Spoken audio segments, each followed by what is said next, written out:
Are you the fanatic we're looking for? Welcome to the Mrs. R Relevant Daily Draft Podcast, part of the Draft Professor Podcast Network. Thank you very much for tuning in to today's episode. We look forward to seeing you in a couple of seconds.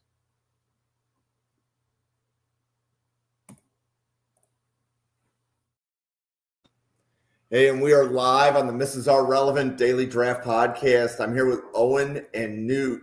So, Owen, what's going on in your world today? Not much. Just watching a lot of film today. Crammed a lot of these guys in here, so they're nice and fresh. Other than that, just a lot of transfer portal work in my day job. So it's a lot of football right now. So I'm just doing what I enjoy. Right, and you said that you're UB and you deal with like some of the transfer portal stuff, right? Yeah, right now it's a lot of the technical side of it, looking at who's available, who's out there. There is some evaling to it too. So it was a lot of evaling beforehand, but now it's more of us just kind of monitoring it. Cool. And Newt, how are you doing?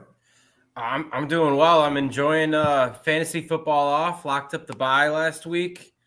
It's a good week to be in my house. The wife has the other buys, so we're flying pretty high here. I'm not gonna lie.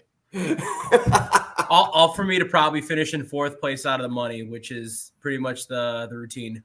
Well, I probably need some fantasy football advice from you because all of my fantasy teams this year have been historically bad. Just draft Lions. Just draft Lions players. You're good to go then. Yeah. So, like, my inside fantasy joke is I've got 3 fantasy leagues, like 2 of which I run. And then I'm in a 4th fraternity league with people I went to college with 30 years ago. Okay. But I don't draft the fraternity league. I just let it auto draft. Okay. And I let it auto choose my starters. And that team has more wins than the ones that I'm actually the human picking. So we got a buddy in ours that I think after like the first 2 years, he just did just ass, and he auto drafted. I think he won it the next year. He's like, yeah, I'm never drafting again. He's like, I'm not smarter than the computer. Yeah, cool. So it's usually how that works. So we are going to cover some offensive line and some defensive tackles today, and I can't wait to get to the defensive tackles, but we're going to have to because we are starting with generally a consensus top 50 player in Jonah Savaiinaea. So, Newt, how well did I do on that? Is that the same way that you pronounce it? So it's not how I pronounced it. For those that are tuning in, we just kind of went over this. Once again, like another name like Savaiinaea from last year. And I was listening literally as the intro played. It's Jonah Savaiinaea. Jonah Savaiinaea. That's where it is. So I'm going to try to internalize that, and I'm going to say it probably 50 other ways. And if he ever listens into this, which would be amazing, but he's probably going to say I'm saying it wrong too. But I can kick off Jonah. I really like this kid. It's kind of funny.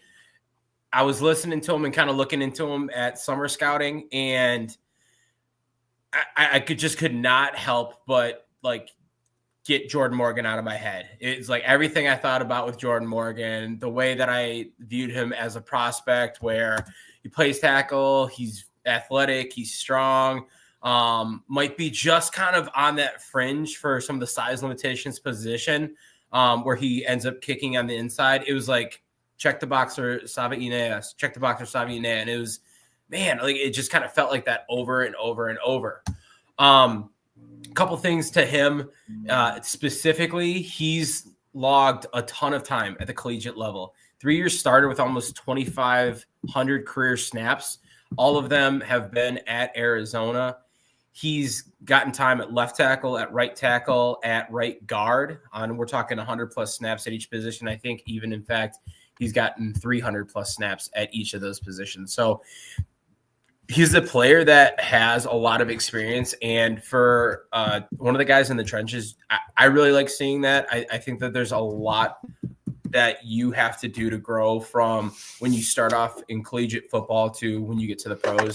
And I think ticking those boxes for more and more snaps is always a really, really good thing. For him specifically, I loved his movement in the run game. I watched the tape against Utah, and I thought he was able to pull to the other side. He was able to get out in space really, really well. And I loved his mentality. He's like, when you think of a mauler mentality, someone that's looking to finish a block, I think he does a really, really good job of that. He's burying guys.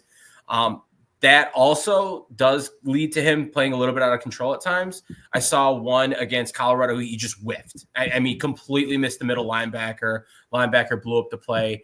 And it was, really unfortunate to see on a guy that had gotten to a really good spot. So I think that there are still some things in terms of technique with hand placement that he needs to clean up. I think that also goes to him sustaining blocks a little bit longer. That's another thing that I wrote down as a negative for him. And then also that arm length. He's at tackle right now. I think that he's that fringe player. Like as a Packer, we have Jordan Morgan, and I still don't know what his role is going to be. That's due to injury more than anything. But he's that tweener that if he can survive at tackle and he's not being encumbered by that shorter arm span, he's going to make a damn good tackle because he's an athlete. I think Savaiinaea has the ability to do the same thing, but it depends on if he's able to adapt to that. I truly see him as a guard, and I'm really glad that we're talking about him within this show as a guard. Right now, for me, I've got him just behind Tyler Booker, but just in front of Donovan Jackson. And if you've been listening, that's like late first, early second. He's probably just like in that fringe 32. I do not have a true first-round grade on him, but I have an early second grade on him with the fact that you might see him sneaking into day one. Yeah, you really covered a lot of the stuff that I was going to touch on him, especially the big point I was going to make was his run blocking, just the ability to sustain blocks after that. I feel like when you're looking at holes in his game, because he does have a lot when it comes to positives, when it comes to him playing. He played a lot of tackle this year. He did have experience playing guard in years past. I do personally think I have an appetite, if I'm going to draft him, to have him out at like a right tackle, and if have him fail inside, put him out there until he proves that he can't play a tackle at the NFL level. I am just very comfortable with how light on his feet he is, the ability to move at 330 at 6'5". There's inherent length to that. Now I don't know if he's going to crack the threshold that NFL tackles normally do, but just the ability to be able to move at the size he does. He's not stiff in his hips. He's able to flip and drive when guys attack him on his outside hip with speed rushes, which is not super. When you get guys this size, that's kind of their biggest issue is being able to do that and stay loose and be able to counteract that kind of speed rush element, not just play with that power and that anchor. So I do like a lot of what you said. I just would probably try him at tackle first. I'm not going to push really hard to have him start at guard right away. I think if I'm drafting him, my appetite is going to be at right tackle first. And then if that doesn't work, figure something out, figure out a way to get him on the field. But I feel like if I was the person to go up and draft him, my idea for him would be a tackle right away. Yeah, I think he totally can. I want to make that clear. I'm not saying that there's absolutely no way. And I like that mindset. I just think if I were to place a bet on where I see him 3 years down the road, I think I'm going to see him as just a studly guard, kind of like a Skoronski. Obviously, I do not see him at quite that ability level, but where I still think Peter Skoronski, if you were to put him on a team, he could play tackle for that team. But I think he's got the ability just to be a stud as a guard. And I think that's where he's going to ultimately end up. But yeah, he could obviously, pop in at a tackle position and do just fine. Okay, so I'm going to throw a question out there. And Owen, have you had a chance to watch either of Kelvin Banks or Will Campbell? Will Campbell. I haven't. I've been harassed by my one buddy who I talk scouting with a lot to watch Campbell because he watched him and he's pretty convinced on the Campbell to guard conversation and he's been wanting to get my opinion on it. So he's on my list to watch up next. But at the moment I have not yet. Okay. So Newt, have you watched Campbell or Banks? I watched both of them over the summer. I haven't seen any of their film this year. Okay. So my question is, who's a better offensive line prospect? Of those three? Campbell or Savaiinaea? How well did I do on that? I think that was good. Savaiinaea. That's it. Yeah. You nailed it. So how would you compare and contrast them as offensive line prospects? Like, take the position out of it. I think Will Campbell is more polished. I think he has a better understanding of the technical piece, which is what I was going back to with Savaiinaea, that he needs to clean that aspect of his game up. I think that Campbell is just a touch later on his feet, which is saying something because I think Savaiinaea moves really well, but I think Campbell moves a little bit better. So I think they're really close on a lot of things. I think Campbell kind of always has that bit of edge. And then the polish that he has in his game on top of all of those physical traits that go into that, he's the one that I would select if you were asking me better offensive lineman that I would take. If it was just blank slate starting a new team, I would take Campbell over Savaiinaea. Okay.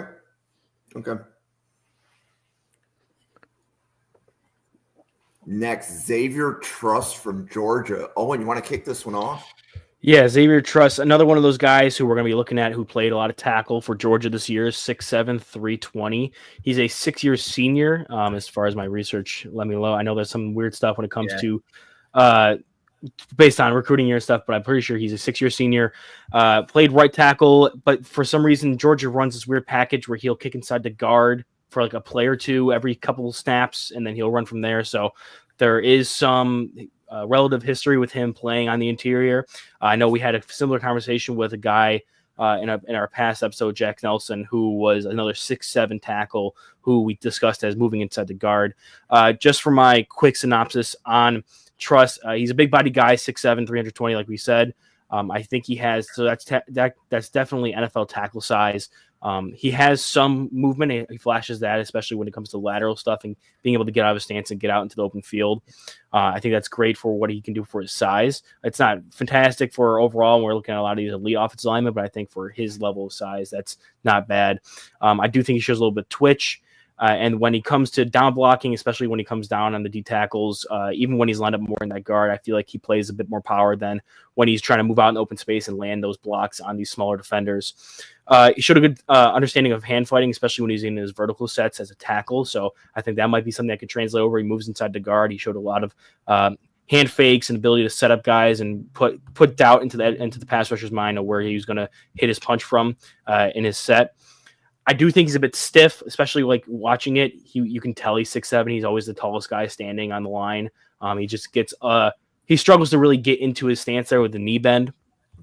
And like I said before, I think I'm not the biggest fan of him hitting blocks in space, especially when it comes to translating that movement to power. And especially against those smaller guys, you want to see these guys kind of knock them out and obliterate them. And I just felt like that was a little bit too inconsistent for me. And I think that being on the outside, I don't like Truss, despite his size. I don't like him on the outside because his footwork's a bit sloppy. He's a bit more stiff than a guy like we said with Jonah in the last one, where, as I was saying, a guy who's the size of 6'5", 330. Now you have 6'7", 320. You really need to have that hip fluidity to be able to flip and turn and run those outside speed rushes outside the barn there behind your quarterback. And he just wasn't someone who could do that with consistency. I saw him struggle a lot with those speed rushers. So unlike a guy like I was higher on Nelson than the rest of you guys when we did this pod with him on it. And I think specifically, and I didn't really mention it in that, but I made a tweet about it recently where I felt as though Nelson, despite being 6'7", played with a good enough pad level coming out of his stance and had some bend in his knees when he was in his stance at tackle. And when he did play a guard, that I felt like he could move in despite having that height disadvantage for being an interior blocker. With Truss, I just don't see the flexibility and the bend to be able to stay low and play with a good pad level on the inside. So I'm kind of torn whether or not I think he'd probably benefit from playing inside because of some of the footwork skills and stiffness and lack of fluidity that you need for a tackle. But at the same time, I don't know if that stiffness will also hurt him on the long run with pad level and playing on the interior and not taking away passing lanes over the middle of the field for his quarterback. So if he was a couple inches shorter, I'd probably like him a lot more than I do. But as of right now, I have him as like a solid day 3 guy just because he's kind of that in between when it comes to matching up athletic profile, the size to where to put them to best have them excel at the NFL level. Yeah, I got to agree with a lot of the things that you said, Owen. I will say this. I kind of moved Jack Nelson up my board a little bit after hearing some of the things that you had said. I liked a lot of those aspects, and I think I might have just been a little hard on him because he was Badger, and I always see the negative. But I have Truss. It was the exact same thing. It's 6'7", and this enormous mammoth of a man outside. And I agree. I think his bend and the flexibility is not nearly as good as what you would see from Nelson. I agreed with. I loved his explosion off the line. Like you said, quick twitch. I think if it's making that first cut up, especially if he has a blocking assignment where he's looking at taking out, the 3-tech or pushing the edge out wide to open up that gap. I think he gets off the line and he hits that player quick. It's when he has to continue that where he's got that really great sudden first burst. But as you said, he gets beat by speed rushers too much because he just can't mirror with that. I don't know if it's a footwork thing or if it's just purely an athletic limitation. With me, I didn't notice necessarily the standout handwork at the beginning of the game, but it almost seemed like he was getting fatigued throughout the game against Texas, where he was kind of like losing steam and losing some of his technique and starting to play a little bit more out of control. So I didn't necessarily see the same technical handwork that you had mentioned. I didn't see it at the beginning of the game being a negative, but as it got towards the end of the game, it started to stand out a little bit more. And like I said, that might be more of a conditioning thing rather than him actually not having that technique down. Everything else you said, though, I really have to agree with. The only other thing that I've written down is penalties are a big thing for him. He's got 8 this year, 16 over the last 3 seasons. Something he's got to clean up. I know he's playing tackle in the SEC. That's something where you got to put a huge asterisk there. He's allowed a fair amount of pressures, more than I would like to see realistically. 17 pressures this year. But once again, he's playing tackle in the SEC. He's playing against top competition. It's not like, especially if we're projecting him into guard, he's going to see that same level of pass rush ability. So I think that helps cover that up a little bit. I've got him right now, that 6th, 7th round. I think he's draftable, absolutely. But he's someone to me because I don't think he's going to make it as a tackle. And he's just got such a tall frame and that inability to get down and create leverage in the guard spot where I see him even more so than Jack Nelson, where he's going to struggle, I think, in the NFL level. Okay. So are you both in agreement that Truss is interior for the NFL? Like you wouldn't put him in tackle? If he was my 6th offensive lineman, I wouldn't love it, but I wouldn't be hating it. I think because he's put in. So, I mean, here, listen to this. Over his career at Georgia, 3 years starting, he's put, and then 1 year as a backup, he put 204 snaps in at left tackle, 854 snaps in at left guard, 334 snaps in at right guard, and 1,241 snaps in at right tackle. I think that, just like we talked about this with Monheim earlier when we did a lot of centers, that holds a ton of value for an NFL team. I do not see Xavier Truss as a legitimate starting option at the NFL level, but I see him as an excellent backup option and maybe like a fringe starter on the interior. But I think he makes his money in the league as a swing tackle and that 6th, 7th offensive lineman. Yeah, I'm kind of there with where Newt is with it, that he has showed the flexibility to play different positions, to be able to be a primary backup in those different spots. I have him as like a solid day 3 guy, probably like the round 5, bordering around 6, just because he offers that. He played a lot at Georgia, which is known to be being able to put guys out there who understand blocking assignments, are more of the higher level kind of players. And he doesn't have the athleticism to be an NFL like starter. I do think he does provide value, and this is going to be a rosterable guy that you're going to have on your team, and he's going to ride out his rookie contract, maybe be brought back on a second contract if you really like him as a depth piece. The only way I can ever see him working as a tackle is at a right tackle, kind of similar to what we originally thought about with like Deone Walker when he was coming out of Minnesota, where he struggled with getting sets, but he was just this giant dude. He didn't want to play in mid guard. He was like 6'8", a little bit bigger than what Truss is, but then you have to really put him in a position where he's playing like a lot of RPO sets. You're gonna have to scheme around it to minimize the amount of issues you're putting him into. Yep. So, Bill Sparks, my advice would be if you spill tackle, don't spill it on somebody that's 6'7", 320, because I don't think you're that big. I'm just saying, like, but yeah. Fair enough.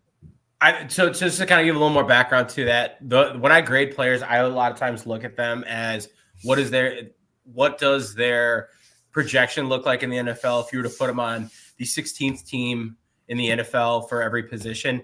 And for me, he's like in that fringe starter spot, but he's nowhere near like a solidified starter. And that's projecting him at, if he were to have to play guard with respect to that. So I think truthfully, he's going to make his money there, but he's got some things that he's got to clean up. And I guess some athletic limitations there too, that he's got to overcome. Okay. So Owen, on the episode that you missed, we covered a lot of centers when you missed it, like the week before Thanksgiving. Yeah.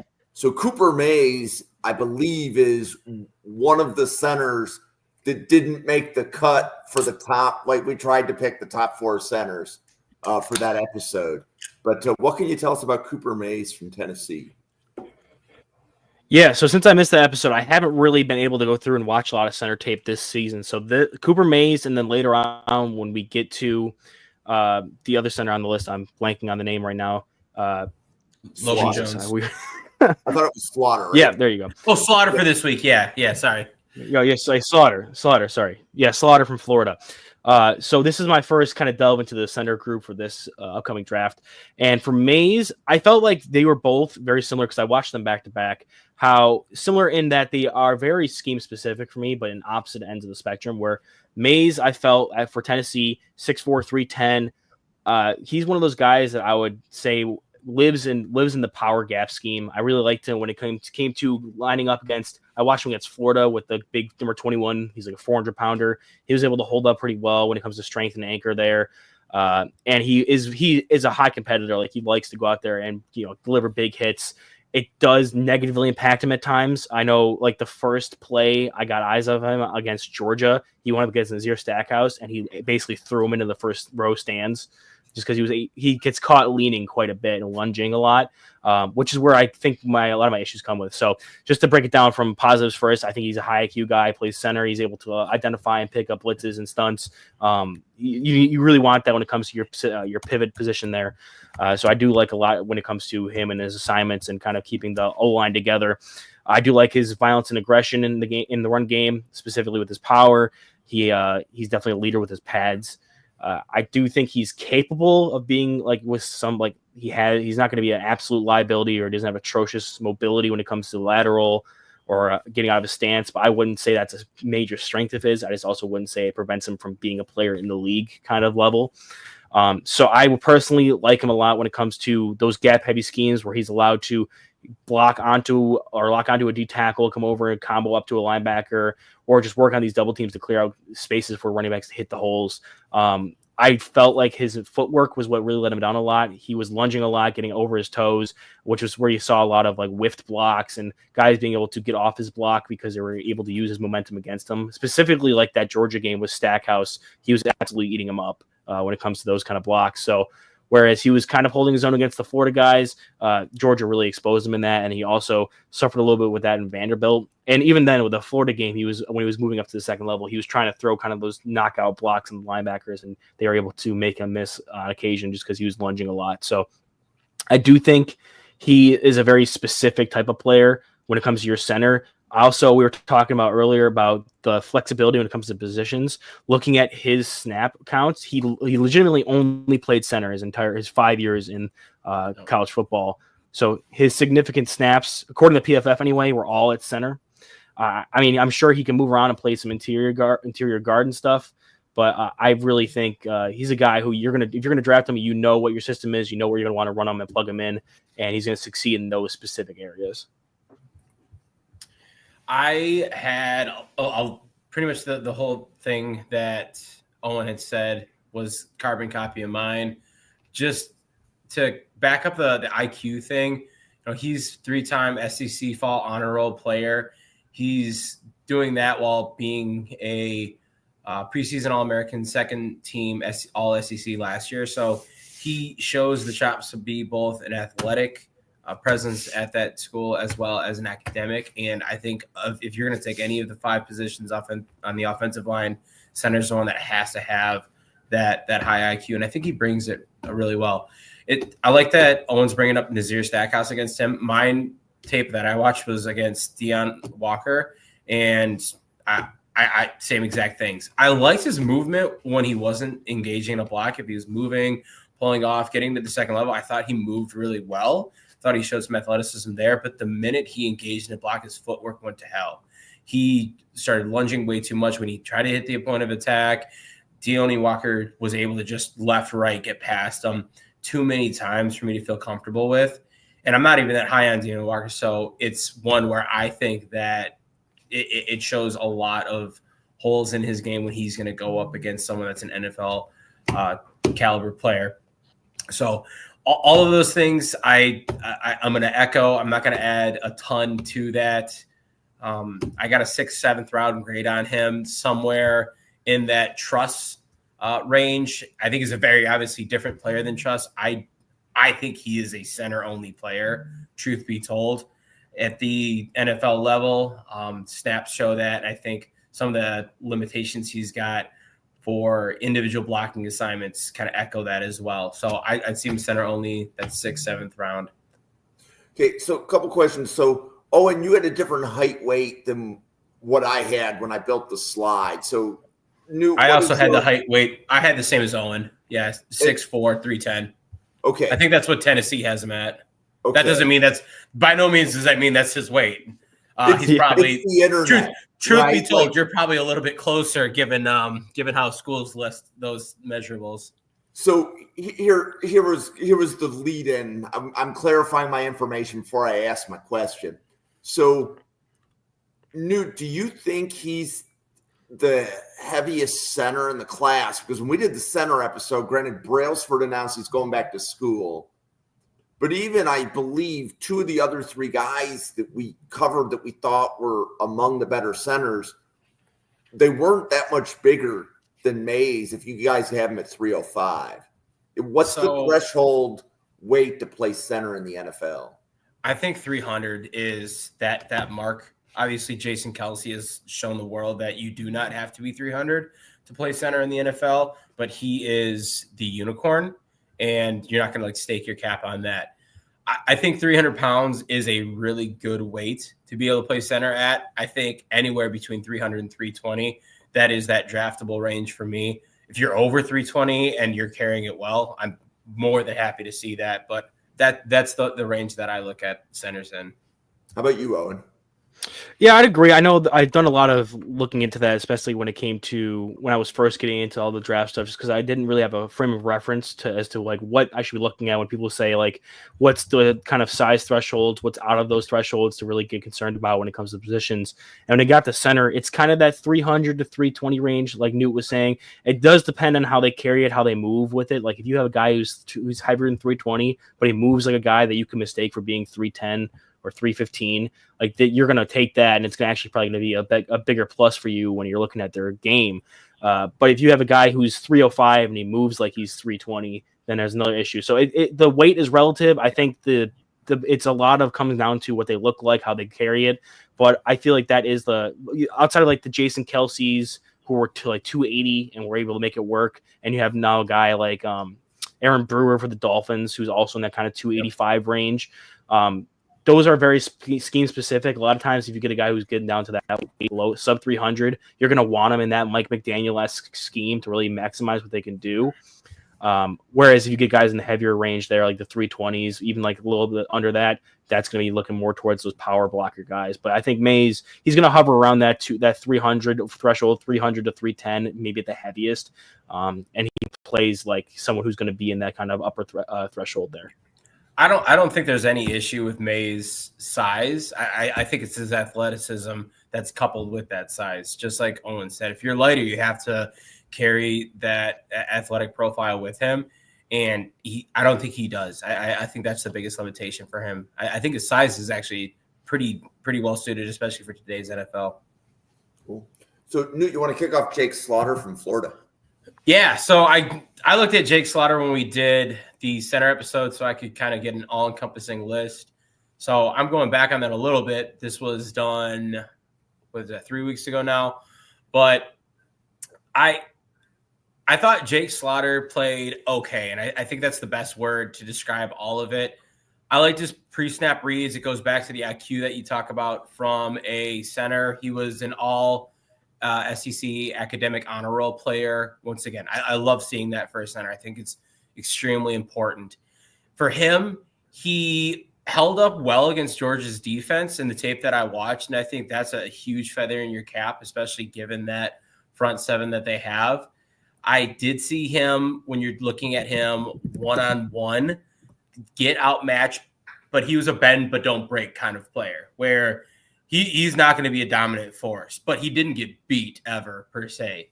So I was really impressed with him in that sense, but everything that he did was just, it was okay. It didn't stand out. He didn't lack play strength, but it definitely didn't show as like a plus. He didn't keep defenders at a distance. They a lot of times got to him, but he was able to keep them between, or he keep himself between them and the quarterback. So I think he does a good job of doing what Florida needs him to do. I think that given his special teams experience that he has with Florida and some of those, mentality pieces of bend but don't break, I think he's got a chance to make a 53-man roster. But he's a 6th, 7th round, or for me, he's my lowest ranked center actually of all of the, now that Brailsford is gone, the 7 guys that I've looked at, he's the lowest ranked center I have. So you have him even under Cooper Mays. Mays, it's Mays is 6, Slaughter's 7. Got it. So Owen, what do you think? Yeah, I feel like I'm definitely higher on Slaughter than you are, Newt. I like him better than Mays. As I kind of said when I was introing Mays a little bit, these guys are kind of opposite ends in the spectrum for me, where Mays, you're going to have to bring him in and plug him right into a power gap scheme. That's where he's going to excel the most. And I doubt he really works well in any other scheme that doesn't particularly play to that. And that's why he'll be lower on the board. Same thing with Slaughter, where I felt he's solid, like he's fine. A lot of the best thing you can say about offensive linemen is that you kind of don't notice them during the game. And I mean, when it comes to us watching individually him, like focusing on him, you definitely do notice him more. But I feel like when you're going towards a guy like Slaughter, it's going to be kind of that he just does his job fine. I felt he did best when it comes to moving. Like my favorite thing was he was able to. He's definitely going to be definitely be a center, whereas he can get the snap off and was able to get out of the stance, go and reach across to a 3-tech and seal that edge or seal them around and kind of wall off that run gap there. So I didn't hate a lot of his work when it came to move blocking and getting up to second level. I didn't love his ability to get push. I do think the one spot I did, I did like him when it came to he was on the doubles when he was going to be the guy working through half a man, running his feet. His footwork is fine, so he's able to just keep that leg drive going through to get push as a double team and again get off the blocking to the linebacker. Like I said, really like fundamental, boring kind of offensive line, generic plug and play kind of guy. I don't think he's going to be good right away for like a team that's going to come in and need like a center help right away. I think his mental processing is fine.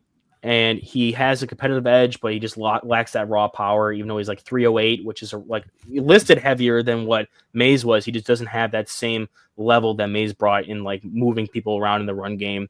And I felt like again, well, really the word for Slaughter for me is just fine. Like his anchor was fine. He was never really tested in the games I watched when it came to like straight up power rushing. We kind of flipped it with Mays and Slaughter, where you watched the Georgia game for Slaughter. I watched the Kentucky one where he was against Deone, and I was watching and I'm like, I'm expecting him to get absolutely bullied by a guy who's 6'6" and can use that power.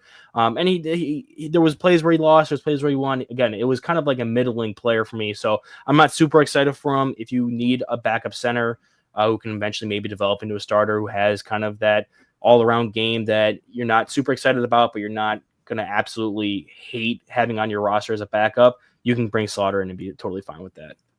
I like that. So let me preface this. So I have on my scale 0 to 10. I have Mays as 4.9. I have Slaughter as 4.8, and that's really really tight on my scale. The next center I have is Monheim, who's like 5'7". So that's a pretty significant jump. I think Slaughter's floor is higher than the floor of Mays. I think if I was to take a center tomorrow, I would take Slaughter. I think Mays has a little bit of a higher ceiling because of the things that he brings to the table that you can clean up with him. But I definitely see the argument that, hey, I think Slaughter's a better player and you'd have him ranked higher. I'm not going to push back on that at all. Cool. Clay Webb from Jacksonville State. So, Owen, I'm going to let you kick this one off. Yeah, Clay Webb, originally recruited to Georgia back in 2019, so he's another 6-year guy here.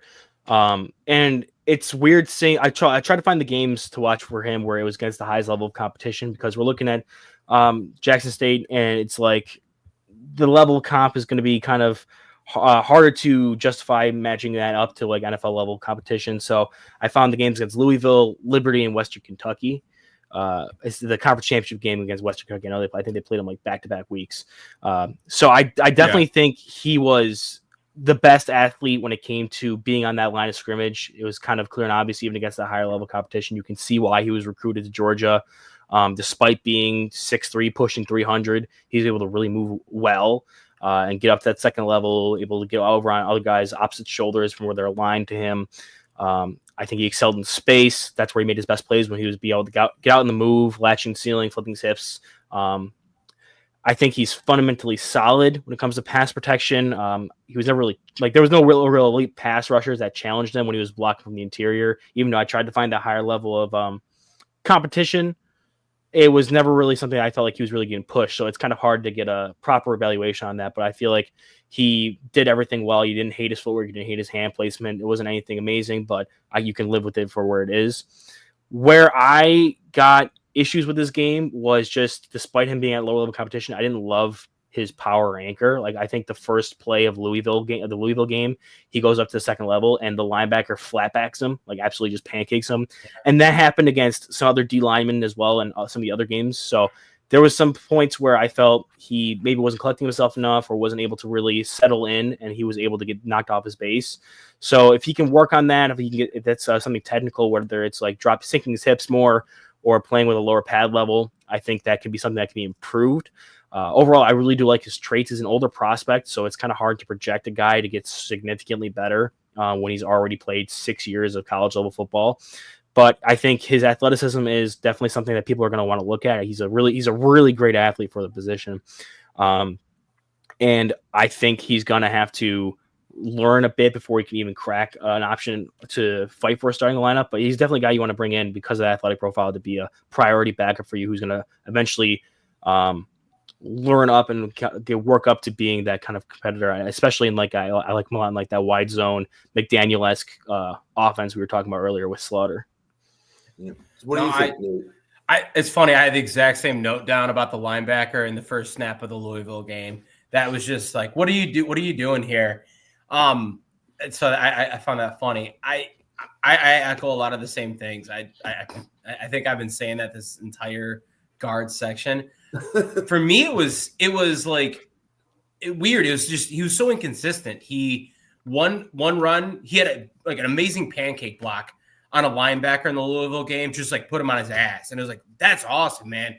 Like, hey, you were able to climb to the second level and just light the guy up. And it was all done really, really well. But then there are other times where he's like lumbering off the line. And I don't know if he's just taking a play off because he knows that it's going to his backside. He doesn't really need to try. But there were so many times where I was like, what are you doing? You're not firing off the line like I'd like to see you. And it's not like he was, it was the 15th play of the drive and he was kind of firing, and I was 14 before that, and he needed that break. It was like every other snap, and it was frustrating to watch because it looked like when he had made his mind up that he was going to go out there and play that snap, he played really well. He was solid in the run game, where he would be a people mover, that adjective that we love to use when we have that great run defender. His pass pro was solid. He chops his feet really well. He's always moving and getting in front of them.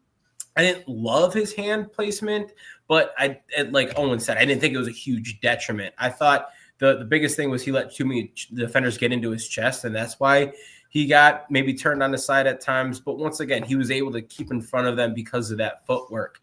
But it was just some weird inconsistencies. The other note I had about him was it was kind of odd when he went to Georgia. He played like 30 snaps there total over 2 seasons. So he had his redshirt year, and then he had his sophomore year. And I was like, what's going on? Why was this guy a 4-star recruit, 5-star if you look at a couple sites, someone that's really, really heavily touted, not getting this playing time? And I don't know if it's – I saw some things like he just has not been able to put on mass, which looking at the numbers that you have up there would kind of echo that and fortify that. The other thing was Cedric Van Pran was a redshirt sophomore when he decided to transfer. He originally got recruited as a center, and I think he saw a little bit of writing on the wall with Van Pran there, who went to play 2 more seasons at Georgia, which made it a little bit weird. But then there was also something really weird out there about him in a federal bullying case that popped up. And it was just one of those character concern things for me that I was like, whoa. And I read it, and I didn't see anything that came out afterwards, but it was one of those things where it's like, what's going on with this guy that caused him to leave? I didn't see necessarily anything since, but it just seemed like that stint at Georgia was really, really odd. And just, I couldn't figure out what had happened that caused this really, really highly touted recruit to move on, if it was a lack of development, character concerns, or just the too many players in front of him thing. Okay, so Owen, day 2 or day 3? Yeah, I was about to say, I saw Bill's comment here about him being a top 75 player from him being a day 1 starter. I have him as a day 2 guy. It's a later day 2. It's like the lowest grade I can give a guy for him to still be like a confirmably round 3 guy. And I think that if you're looking at him to be a day 1 starter, I don't think that's impossible to happen, especially if you get him into the right system where you can just utilize that athleticism. If you're just caring about guys who can get out there and move and get a body on guys and have your running back make cuts off of your linemen, similar, like I said, the McDaniel, the Kyle Shanahan schemes, where you're looking to get your guys on the move and out in this out space. I can see that being where Clay Webb comes in, and they really like that he's able to do that off the gun or off the jump, and they go on to work on some of the other stuff when it comes to pass pro and some of the other things that they just really needed to polish up. I can see where he would be able to come in and be a day 1 starter, so I have him as like a later day 2 grade. I'm a lot lower on the guy, to tell you the truth. There's just some things about his game that I didn't love. I definitely recognize the athleticism. I love those pieces, but just between like the lack of consistency, some of the things where he's already a 6-year senior, I had him as a 6th, 7th rounder. I think he's got a better ceiling than anyone we talked about today, easily. And if he was a starter in the league 2 years from now, I'd be like, yeah, I understand where that's coming from. But I think there's a lot of things that he's got to do to get there. And I don't know if he's got the ability to or the work ethic to. I'm really not that high in him just from some of those things. So I'm definitely a step below Bill and Owen. Okay. Yeah, I'm definitely below Bill. And I would also, just to push back, because I don't know if you I'll give you the benefit of the doubt, say you forgot we talked about him earlier, but Jonah, I think, has a higher ceiling than I would give Clay Webb. Oh, I am not. To me, it was like as I was about to say this, because I have a 6th, 7th round grade, and I'm like, man, I've said 6th, 7th round grade on the last 4 freaking guys. Like, thank God Savaiinaea is in this list, because like there's one guy that I'm like, oh yeah, this guy's awesome. Yes, Jonah, I definitely think is is going to have a higher ceiling than Webb. So I assumed just forgot. Yeah. So just to give everybody kind of like an idea as to, okay, how do we choose which players we podcast? So with preseason scouting, if a couple people said early day 3 grade, they made the list for the podcast. It doesn't matter what position. If somebody said round 5 or better, right, that's who we cover. So like that's how Mays got on the list. That's how Slaughter got on the list. That at least a couple people said that's a 5th round guy for me. Right. And now this is kind of us. I'm definitely lower on Webb than the consensus. Like I will totally recognize that and own that. I think Owen sits at a really, really normal spot. I think Bill's high, but I know he like recognized that.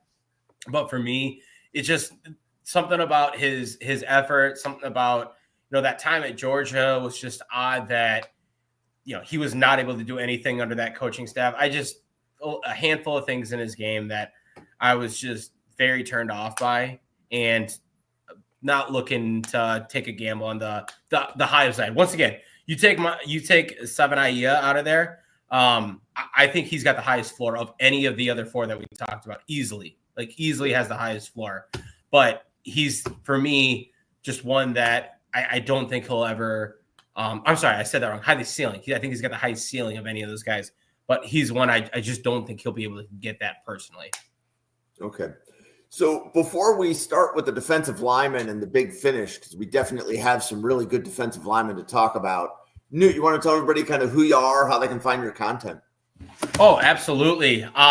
Newt Weston on Twitter, X at NFL Draft _Weston.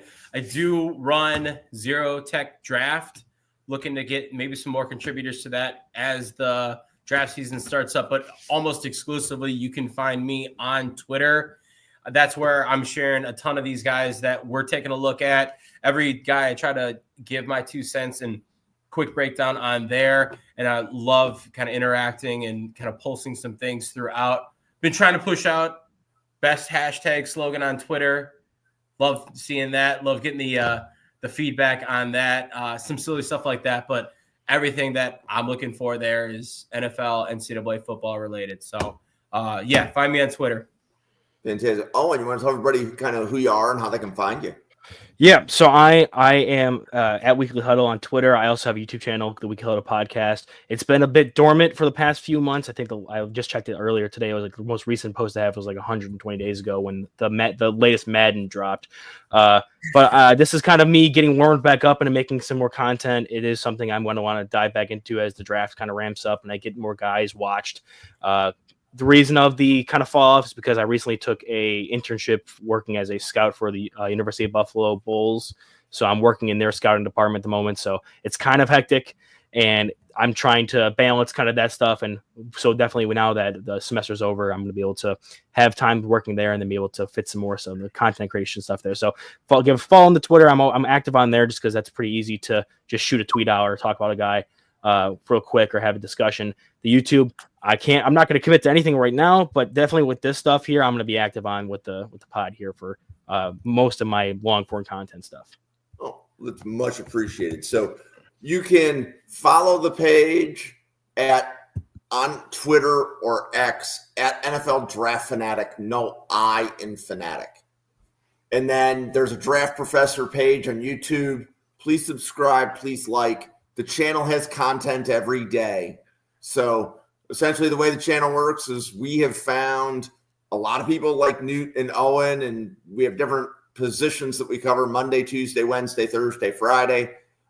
We are about to finish our scouting report series. So this is the second to last scouting report series that Newt and Owen will be doing. And then we're going to be shifting, and there's going to be, one night's going to be Senior Bowl content.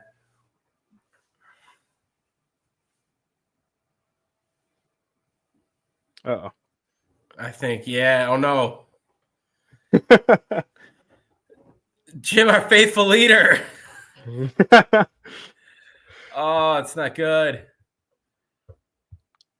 I wonder if this is a rolling thing or not, but yeah, I think it is. Do you want me to get started on Joey Slackman just in case? Yeah, There we I go. just. Oh, he's back. He's back. He's back. Yeah, so I had a little message that came up and said that I need to be closer to my Wi-Fi router, but literally my Wi-Fi router is underneath my computer. So we were gonna take over. We took the ship. We grabbed it and we were like, all right, we're gonna get this thing back to shore just fine. You guys got it. Go ahead, take it away. Let me start with Joey Slackman. There's a long history that goes into this player. It's a really, really unique background. So he was a 0-star recruit. And the reason he's a 0-star recruit is because he was actually a wrestler to start his collegiate career. So over to Florida, he was, I think, a 3-star recruit as a transfer, maybe a 4-star recruit as a transfer player. But going in, he was a wrestler and an Ivy wrestler. So right now he's a grad transfer. He spent 3 years at Penn, 1 year at Florida. Back in high school, and I want to make sure I cover all this because there's so much that goes into him.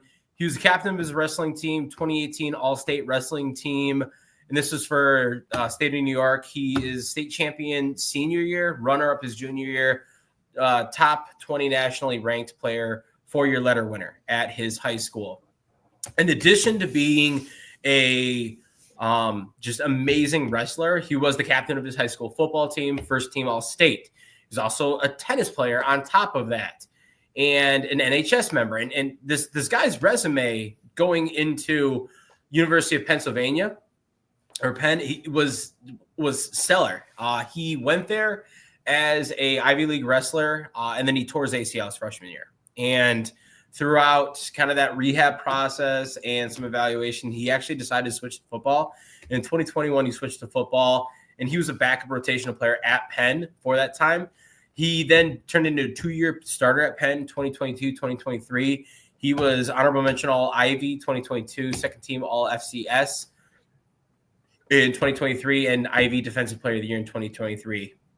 Once again, still an academic Ivy player, and when you're looking at the Ivy League, that's saying a ton. He's doing the things that he needs to, both on the field, off the field.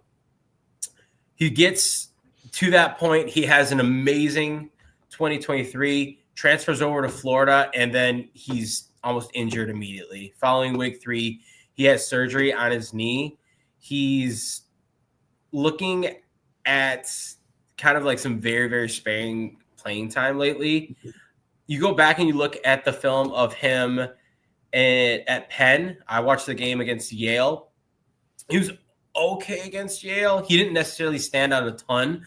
I know I saw some clips of him in other games in that 2023 season, and he was definitely deserving of the Defensive Player of the Year. He, in that conference, was a game changer and obviously took advantage of the opportunity to move to the FBS level. But once he got to the FBS level at Florida, he kind of fell in the pack. I know Thor Griffith was another player that we talked about. And I think if you look at what Griffith was able to do at Louisville this year, he's held up really, really well. And he's shown that while he's not nearly as dominant as he was at, where was he Harvard. at? Harvard. He was at Harvard. Thank you. Where he's not nearly as dominant as where he was at Harvard, he's still an impact player. He's a heavy rotation player in that system, and he's someone that is really, really important to that Louisville team. Slackman, because of injuries, because of that drop-off at the next level, he really, really struggled to find a place. This is his last year. He's out of eligibility for this. The injury kind of came at a really unfortunate time for him. The notes that I had for him was he's a high IQ player. He knows how to pick up stunts. He knows when to stunt and pass and rush and be effective against offensive linemen. He's really challenging to move off the spot in the run game. He's really, really strong in his anchor, and I think it comes from that wrestling background, understanding how to gain leverage. And he's a really high motor player. I think it goes back to, you look at him as a high school player and an athlete and his character, and I think he's a really, really high character player, high IQ player, and that high motor comes with that. But there's just too many things that kind of stack against him, both skill-wise, athletically at the FBS level, the unfortunate timing of the injury, and the lack of production. Where I love the guy. I love the story behind him, but I just have him as a UDFA now. I don't see him being an impact player or even a rosterable player at the next level. Yeah, I watched 3 of the games. I knew he missed time. I didn't look too far into what the situation was that caused him to miss it. So the knee injury definitely does make sense, because I watched the Miami Florida game, which was the first game of the year, which was arguably his best game personally for me on the season. And then he missed a ton of time, and I was really kind of looking. I didn't have the time to look into that. I'm glad you went through and did the whole background. It was a knee surgery. Yeah. I'm not going to go through. You did the whole background and went through all this stuff, and I agree with a lot of the stuff you say. I am higher on him. I think he is. I think I would definitely think he was rosterable, if not for the fact that he's going to be like this all dominant player. He'll probably be more so like a guy who floats from the practice squad and your active roster. You're never going to be worried about him getting poached. But I really liked his motor, his competitive toughness. He just goes out there and he was just a battler. And yeah, you can really tell that he was this higher level wrestler when he went to UPenn and then transferred over. He wasn't never really that dynamic at UPenn. It was more so that he was just a really solid player, was able to play with good fundamentals against the run, especially with keeping that leverage, which is kind of the thing that you get when you're one of those high level wrestlers that comes over and plays the line. It's kind of why they preach it in like high school a lot, is to go and do wrestling, because you really get that sense of how to work your leverage. And a guy who is a collegiate wrestler who makes the transfer over, you can tell. And it's kind of similar to, I always throw it back to my favorite wrestler turned football player was Tyler Linderbaum. He was, even though he was undersized as the position, like he's another one of those guys who's like 285. There was video of him like dominating, pinning Tristan Wirfs at Iowa as a wrestler there. Like these guys are really able to use that kind of leverage battle. And even though Slackman isn't the best when it comes to athleticism, I didn't really like him as a true pass rusher, because he just lacks that burst and movement speed to push the pocket and really defeat these kind of higher athletic interior linemen. I think as a guy, if you have some injuries on your D tackle room and you need him to come in and just be kind of a rotational guy, take 10 snaps a game to specifically on like run heavy downs where you want him to get hands on, really fight for that ball, use his intelligence to put himself in the right place to make plays, and maybe he comes up with a tackle or two. That's where I think his role is going to be in the NFL. Is kind of more of a high character guy who understands his role, isn't going to complain about it, and is going to come in and just do his job, basically. So, Owen, I have a question that's very specific to Buffalo and you. And like that you would have seen, right? So Buffalo signed an Olympic wrestler, and he was in the preseason with Buffalo, but he had never played a down of football prior to Buffalo signing him. I don't remember his name. It was Gable Steveson. Okay. How would you compare Gable Stevenson as a prospect to Joey Slackman? Yeah, so Gable Steveson was an Olympic gold medalist. He won at the Olympic level, and then he went and he signed with the WWE and was working with them to try to become more of one of those a professional wrestler, kind of more of the theatrics, because he was such a high level athlete. Like he could do backflips at 300 something pounds and was doing like cartwheel handsprings. I think there's a video of him getting a pin and then celebrating by doing like one of those backflips, kind of like how you see guys who score like what Tyreek Hill does in the end zone after he scores a touchdown. So he was just an athletic freak and was an Olympic level gold medalist when it came to wrestling. And he had fallen out with the WWE, and he just wanted to get another opportunity to try to do something in his athletic prime. So you brought him in, and especially I know I was a lot of the stuff I was watching it myself because I was interested in it, that kind of pathway. And he was able to win some stuff when it came to winning with leverage, having that athleticism to chase balls down from the back end, some stuff that Joey Slackman's not going to be able to really do at a high consistent rate. Like Joey Slackman, I don't really see as a splash player guy. If Stevenson was ever going to make it in the NFL, it was going to be to use those fundamentals he knew from wrestling and then combine that with his athletic explosives and stuff. He just was so undercooked fundamentally when it came to technique, whereas Slackman is kind of, if you want to watch a guy who knows how to take on a block, get eyes in the backfield, find the ball, disengage, do that, even if he isn't the one who's going to be making the play afterwards, he can do that to a textbook. Whereas I think it was the flip opposite with Stevenson, where both wrestlers both able to keep that leverage, but Stevenson had the athleticism, but without that technical side of it. Awesome. That was very good. Thank you. Man, I gotta look at the guy that's got the inside scoop. That's awesome, Owen. Yeah. Okay. I also so am just a Newt- big WWE fan, so I knew his little bit of storyline before that. That's awesome. okay. So Newt, I know that we covered what was it, Riley Mills, I believe, in a prior episode, right? My And I know guy, that's my one guy. thing. So go ahead and kick off Howard Cross, and I'm curious how many times you'll say Riley Mills when you give this scouting report. Actually, I want to preface this. I've realized now that over the last 5 prospects, not given anyone higher than a 6th-round grade. Every single one that we're going to talk about after, like starting with Howard Mills, I actually really, really like. So I feel like I've just been a complete asshole on the start of this podcast, aside from Savaiinaea. But Howard Cross. So Howard Cross is a 4-star recruit. He's a 6th-year senior. He's another one of, I feel like there's been like 3 guys during this podcast alone that were like that weird redshirt 2019 player that like found the COVID year magically. So he's an older prospect at 23 years old. He's a preseason All-American, 2023 second team All-American. He had an amazing 2023 campaign. I think there's a lot of things that he did that, given his size profile, people were really, really drawn to this player to start the year. And for good reason. He is extremely athletic, given that size. You would hope for that, and he absolutely does deliver. With that, this season, he's definitely been down a little bit in terms of overall production. I just pulled up really quick, looking at his pressures. If you go ahead and you take a total look at his pressures in 2023, he had 39 total pressures over that season. That's kind of like what got him into that second team All-American. He had 16 this year. And I think there's a little bit of recognition by opposing teams that plays a role into that. But I also think that that's him maybe kind of coming back down to what is a little bit more of the normal for Howard Cross. I know Josh is really, really high on Cross. He was talking about that last week as we were kind of prepping for this episode.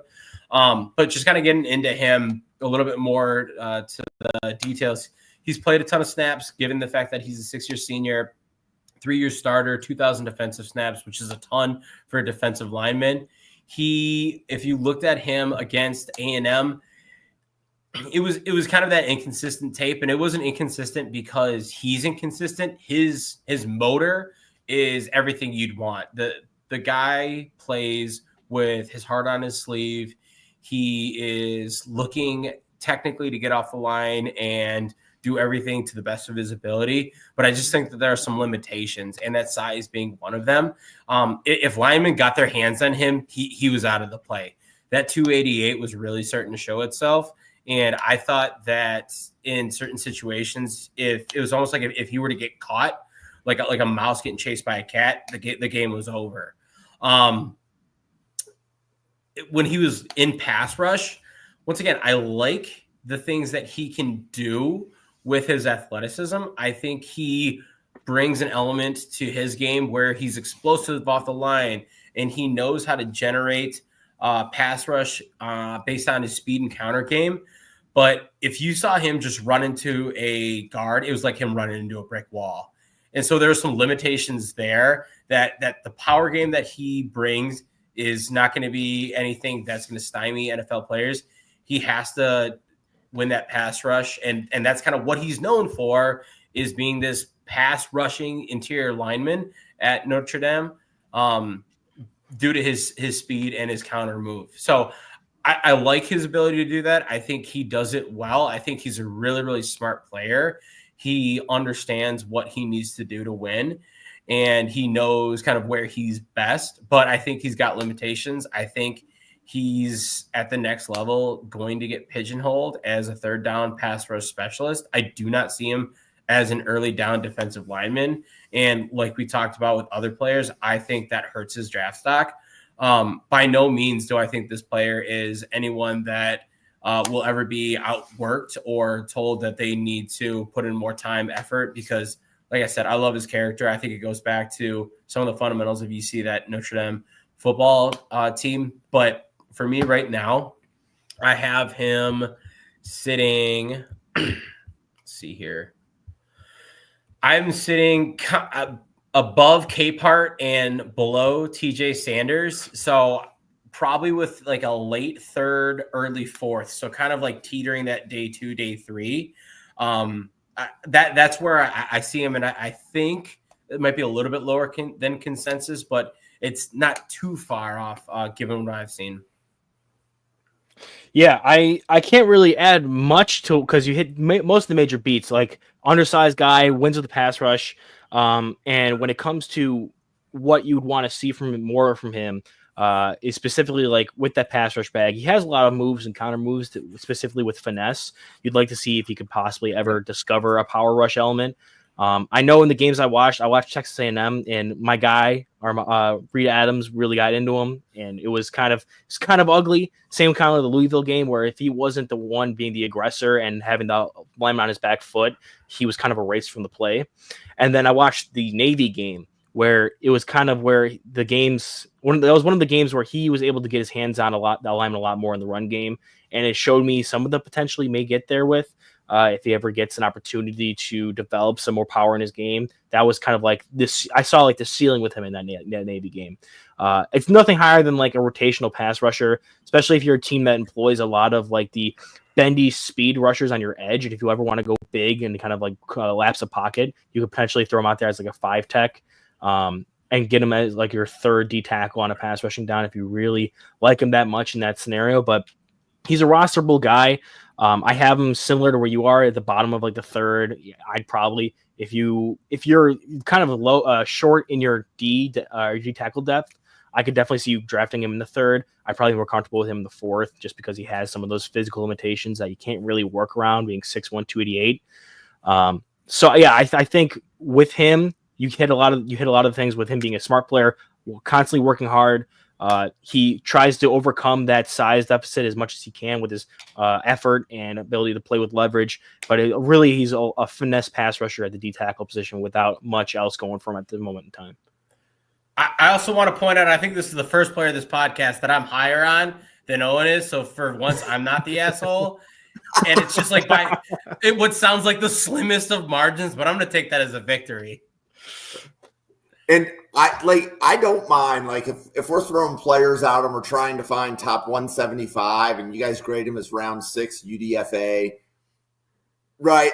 The entire player list to create the groupings for the podcast, there's not as much science to that probably as there needs to be. So I don't mind the low grades. There's never going to be. Yeah, there's never going to be. I'm not offended or like. I also think it adds credence that when you rate a player high, like Derrick Harmon, people know that if he's not high, you're going to tell him.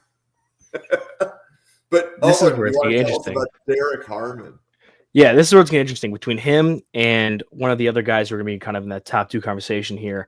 I'm curious to see because I think it's a take. I'm not sure though. So Derrick Harmon, 6'5". 6'5", 310 from Oregon. He's a 4-year junior, took his red shirt.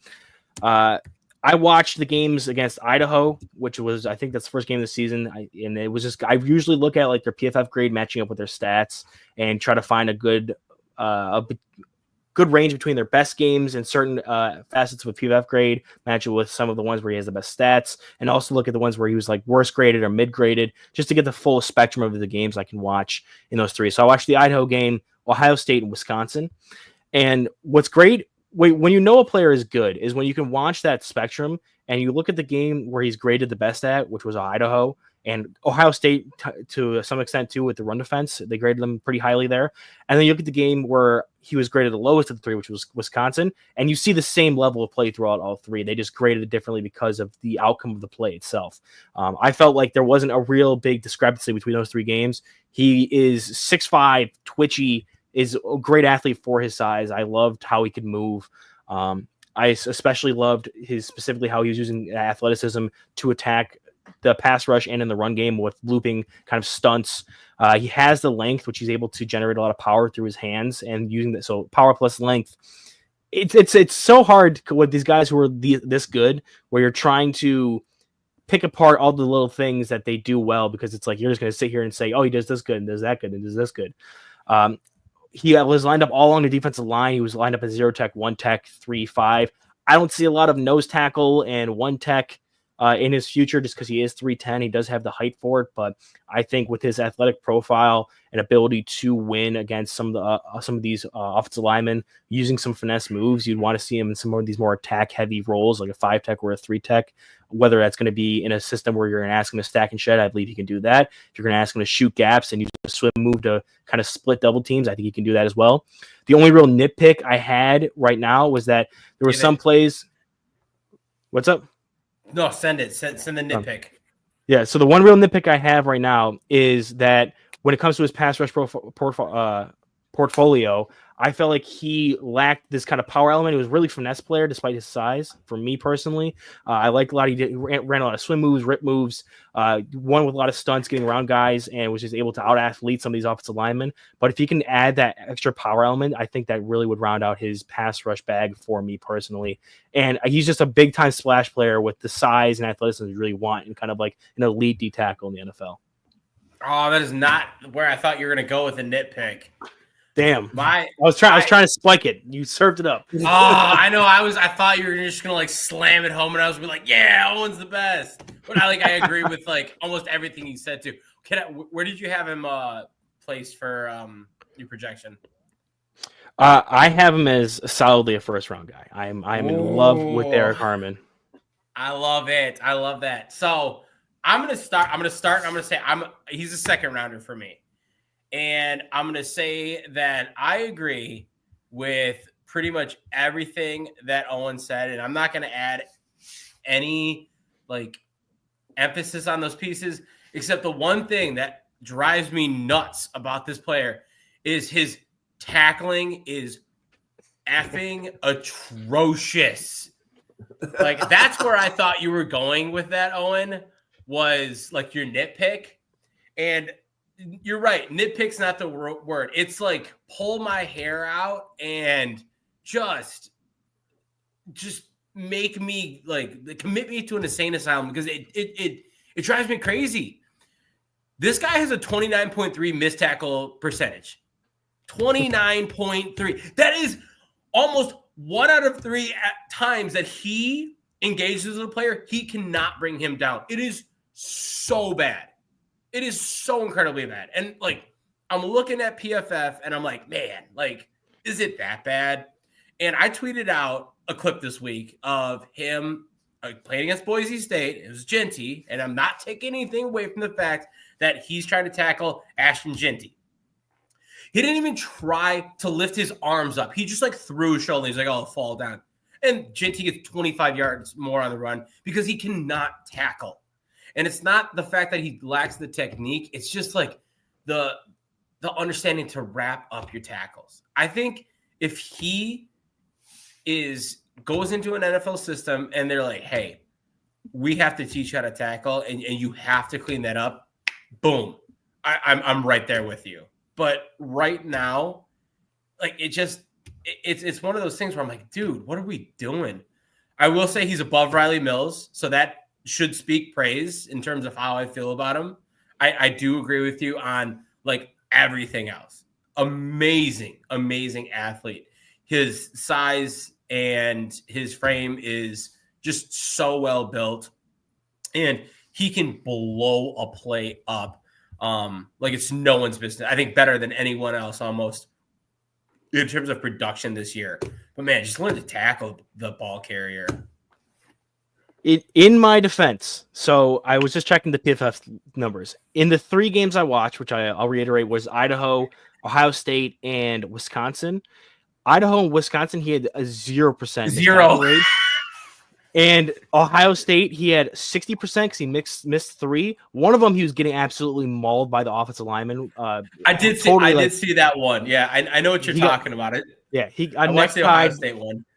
The one was like a sack where he was just fingertips away. I feel like he could have closed it out, especially with the amount of length he has, which is also why I'm not too worried about his tackling.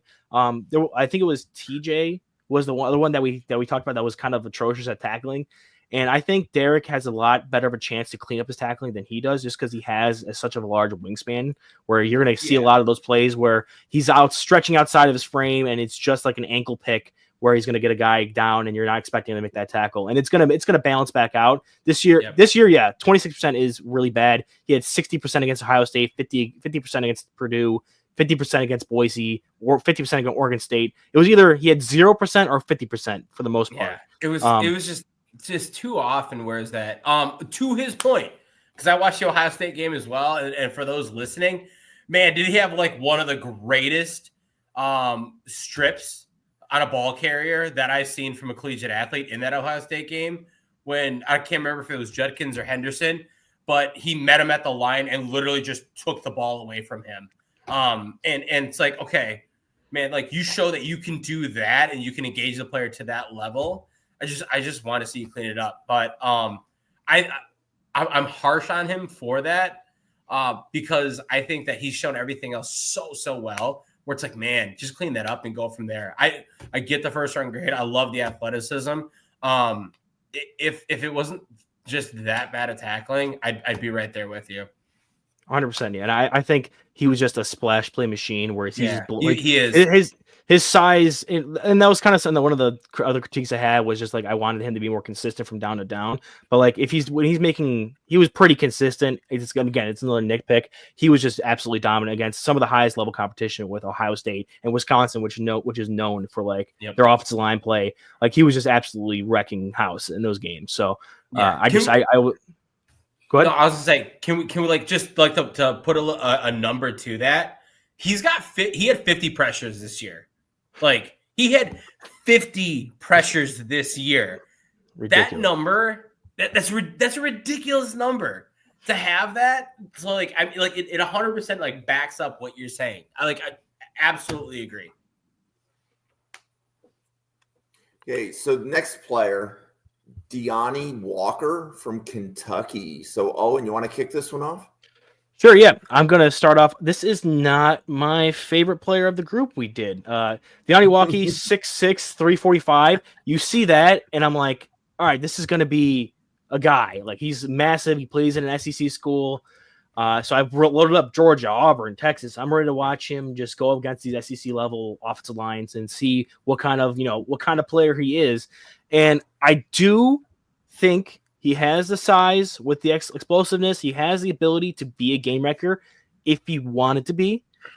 For personally, the best way I was able to put it when watching it was just that I felt like he had a lack of consistency, urgency, and just like, you're 6'6", 345. You should be playing like with a much higher level of like I'd put as violence in the game. Like you should be absolutely going to town on these offensive linemen, on these tight ends even that are trying to block you, and you're just letting them get into you, and you're not able to ragdoll all these guys around, even though you have all the size and weight. It's like if Jordan Davis.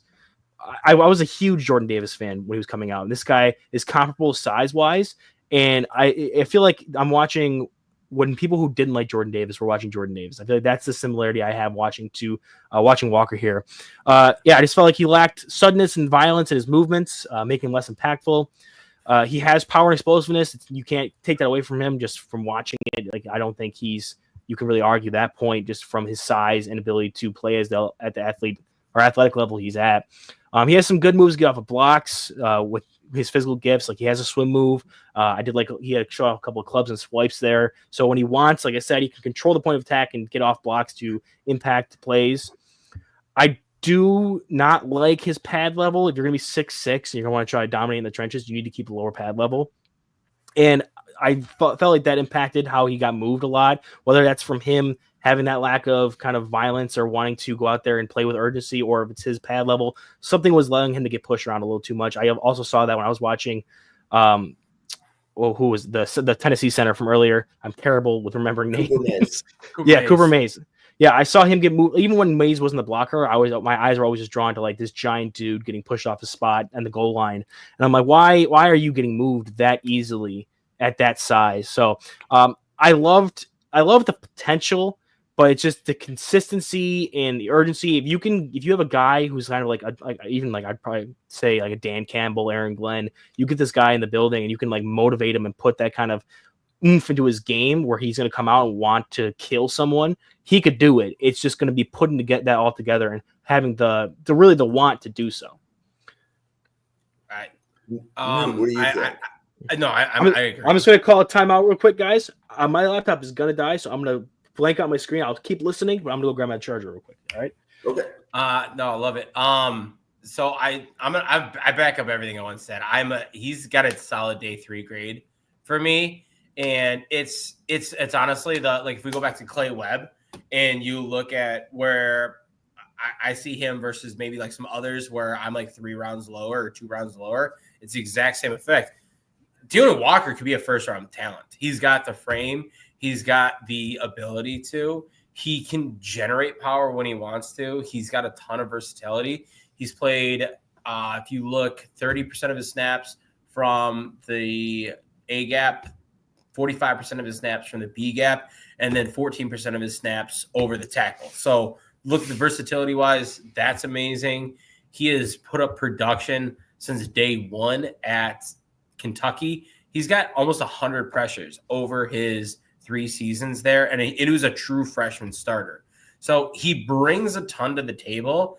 The problem is that consistency piece. Last year, we just said Derrick Harmon put up 50 pressures this year. Last year, Deone Walker put up 51 pressures. Like, huge number, and that goes into that hype around him for the preseason, and why a lot of people were even like talking about him being, hey, if you put DT1 on the board, is it Mason Graham or is it Deone Walker? And some people were like, Deone Walker, especially based off last year's production.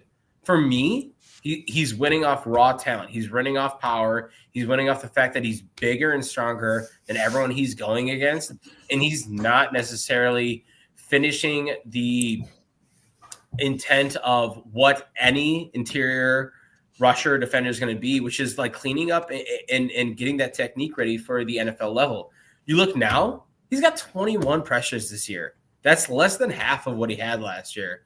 And yes, teams are scheming against him, but it's also him not doing the things that he needs to do, not being able to win off more than just like that athletic prowess that he has and that massive frame that he has. I think Owen said it really, really well. Like, this dude should be able to be just throwing guys left and right. And there's too many times that he just gets pushed out of it. I just saw too many things that I really, really didn't love that pushed me kind of away from this guy, where I think he's got a super high ceiling. But I thought he won a ton last year off of raw athleticism. I thought he tried to depend on it way too much this year, and it bit him in the ass. And you're seeing that dip in numbers, and you're seeing a lot of sites and a lot of analysts and a lot of teams kind of like start to lower their perception of Walker. So he's a solid 3rd round grade for me. I think I'm pretty close to Owen based on what he said. I think there's, a world where he could put in and he could just be amazing, but he's not doing the things he needs to right now. Yeah, so a couple things I'd like to point out about Walker to anybody listening to the episode. So I think if you were to look at preseason or scouting or summer scouting, nearly everybody had Walker in their top 5. Yeah. Right? Whether that's Broshmo, NFL Stock Exchange, and anybody that was putting out a board, Walker was pretty high. So one of the things that I think makes the dynamic with Newt and Owen work, like, Owen, this is, for the most part, this is your first look at analyzing film of anybody in the draft class, right? Like, you didn't have a preseason board or anything like that, right? Yeah, no, I this is when you give me the list of guys to watch these episodes, this is the first time for some of these guys I'm hearing their names and for some other guys like Walker, I've heard their names in vague mention, but it's mostly been people being like, wow, yeah, he's totally out of the first round conversation now. So in my head, I'm like, okay, so this guy was originally a first round talent guy. I mean, I can see the size. Let me get in there and see what kind of like going into it blank minded, what my idea of what he's going to be is. Yep. And then you do summer scouting, and then prior to the podcast, you're updating your grades and stuff. So okay. So I think, man, I don't know. My foolish self probably lost that somewhere in translation. I didn't love Deone Walker as much as everyone else, but he was still a top 20, 25 player for me in summer scouting. Like, he wasn't, this Mr. We gotta have him. But I didn't top 25, and now he's really, really kind of like fallen to the wayside. And I think I'm never willing to let go of him because of what he brings to the table, given his size and what he can do with his movement skills at that size. But there's just too many things with him that he hasn't made that next step with, where I'm a little soured by that. Yeah. Okay, so the big finish. Kenneth Grant from Michigan. Owen, you want to kick this one off? Yeah, so Kenneth Grant is going to be we've talked a lot about some of these bigger guys, like even with like Deone Walker being 6'6", 345. I wouldn't describe him as like your stereotypical nose tackle. Like he's super athletic, wins through different ways than just being kind of this space-eating block eater. Kenneth Grant has that size, and he plays with especially in that Michigan offense when he has someone as good as Graham next to him. He's gonna have the role of being kind of like that nose tackle in their defense. So he, I think, performed that role very well. He was a big nose tackle type player who has high athletic upside. I think he's more than just kind of that stereotypical. He's more than Nazir Stackhouse. He doesn't just have that ability to eat up blocks and be an effective dominant run game player. His first step is good. I like his lateral movement for a player of his size, pushing 340.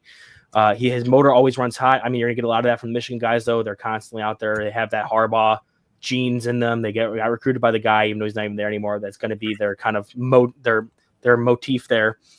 He's a high IQ player. We're going to get into it in the negatives, but I'm not the biggest fan of his pass rush, at least right now. But he understands, like, I'm not winning this one-on-one battle with this guard. Let me get my arms up. I'm 6'3". Let me get in these passing lanes. And he had, I think, in the 3 games I watched, like 2 or 3 batted balls at the line of scrimmage. So I think that's a big up for him, is he has the IQ there to understand where he is and what's going on in the play around him to be able to make impacts even when he's not winning against blocks. I think as a pass rusher, he can win with like his strength in a bull rush if he pins his ears back and just gets into maybe a less athletic guard. I know I watched him against USC. I watched him actually against one of each of the teams that we've covered guards from previously on this show, and especially that USC game, he was able to bully back. He was able to, pregnant, yeah.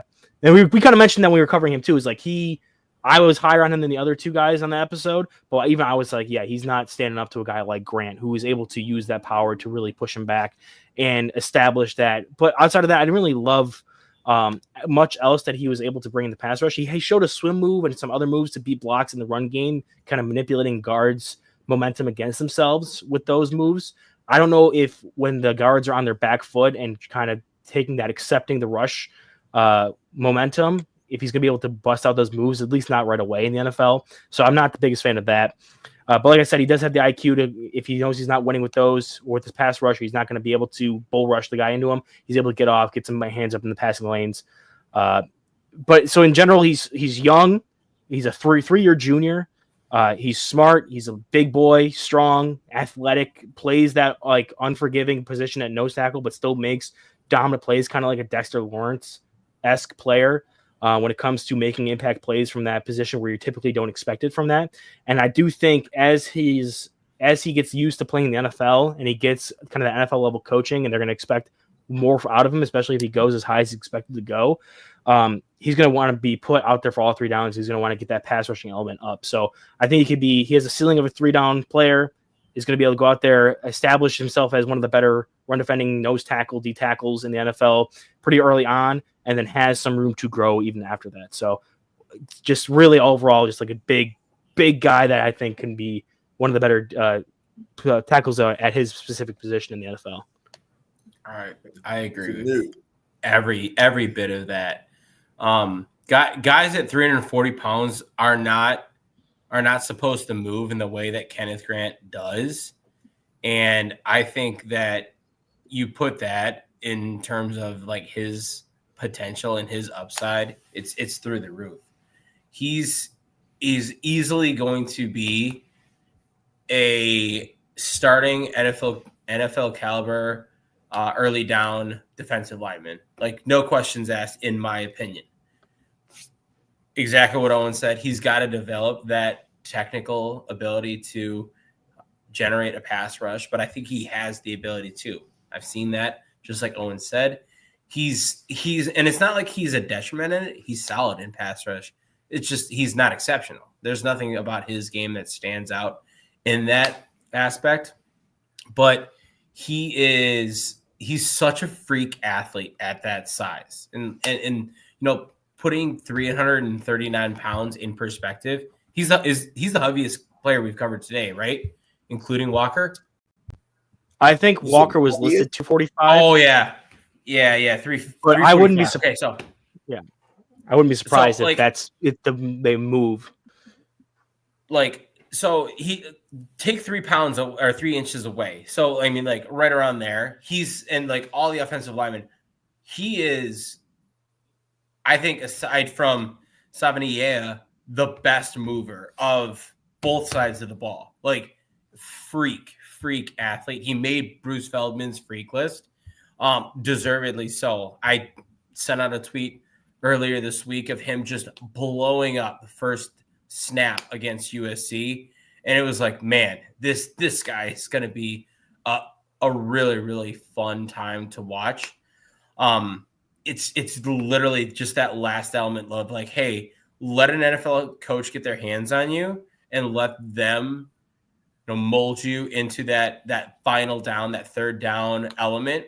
And you're going to see this guy's name being tossed around the league for the next 10 years because I think he's going to be that good. Right now, I've got like he's like if you put true first round grades, that's here and he's right here. He's a late first for me, just outside of that true first. I've got Walter Nolan slightly above him, but on my big board, we're talking 4 spots. Like those two are like neck and neck. And I think it's because Walter Nolan already brings some elements of the pass rush game in terms of the moves that he has in his bag. He just needs to refine them. Where I think Kenneth Grant needs to do a little bit more development towards that. But if you were going to tell me, hey, Walter Nolan's gone, but you can still get Kenneth Grant, I'd say awesome. That's like no sweat off my back. I love the sound of that. I think is Kenneth Grant our last guy we're covering today? Yes. All right. Yes. So this is where I get a bit takey. When it comes to the guys ranked, of the guys we've watched so far, Walter Nolan is my highest graded guy. And Respect. then after that, I have a tie in grade between Derrick Harmon and Kenneth Grant. Okay. But when ranking it on my big board, I have Harmon the spot above Grant. So they're next to each other, but Grant or Harmon, I personally, if I was there with like the 9th pick and you were going to say we need a D tackle where whatever team, I blanking, I'm not trying to concoct a whole scenario, make a mock draft right now, but if you're whatever the team. The 32nd team, the Green Bay Packers, because they're going to after they win the Super Bowl. Yeah. If you're there and Kenneth Grant and Derrick Harmon are both on the board, I'm more impartial. I'm probably going to be the person who's banging the table for Harmon over Grant, specifically because I think Harmon has slightly higher upside than Grant does. He doesn't have the floor Grant brings right now because he's such a good run defender. Whereas Harmon, I think Grant is an elite run defender at the moment. As Harmon is just a good one, but Harmon already has that element of the pass rush unlocked, where Grant, I think, can unlock it, but it's less certain. I'm more confident I can coach up Harmon to tackle better, wrap up, and continue to improve on his run defense from where he already is at. And it's less of a jump to improve Harmon's run defense to up to not even close. I mean, not to equal level of Grant's, but in that same stratosphere to get Grant's pass rush to the level of which Harmon's is at. No, I like based on what you said, 100% like understand that. So we haven't talked about Mason Graham. Anyone listening, like we're not discrediting him at all. But if you go Nolan, Harmon, like Harmon Grant, who's number 4 for you? So even though it was on the episode, I originally was planning on being it for the one I missed. So of the guys I watched after that, I have Tyleik Williams from Ohio State as my next D tackle, but that's way, way further down. gets a significant drop off. He's solidly in the second round after that, whereas the other guys are confirmably first round guys for me. Okay, so but like that's the next guy for me. So it's Nolan. So for me, it's Nolan and Grant. Where I think where you're at with like Grant and Harmon is where I'm at with Nolan and Grant. So I'm obviously higher in Grant, and then I have actually Williams, and then Harmon, and like Williams and Harmon are like this for me. So kind of like that's where my pairings are. Right now, I've got Williams on my board at 47 and Harmon on my board at 50. And once again, I'm hard on Harmon for that tackling, but man, he's just flying up there if he cleans that up, or if he can, show the elements that he needs to throughout that process. And then can we say that like just consensus agree Riley Mills obviously has to be the next player up? That's just me. That's odd. Oh, okay. So I have a couple questions. So as we're getting ready to kind of close this episode down, we do have one more episode, and we're going to be covering a couple of good defensive tackles. So first of all, Owen, the week that you missed, you said you still were able to get Tyleik Williams in. Yes, I still was able to get Tyleik Williams in. Did you get DeMonte Capehart in? I didn't. So of the guys, I was working on Williams. Just to be fully transparent, we just had some rough family stuff went down, so I had to miss. But that kind of went down while I was getting ready to sit down and start watching the guys cranking it out. So I got Tyleik Williams done, and I started making up all the profiles, getting ready to get my templates ready to watch the rest of the guys. And that's when that happened. So I never ended up getting around to them. I was gonna do that once we got through the rest of our list here for next week's episode, and then coming around after that, I would go back and watch the guys I missed from that second episode.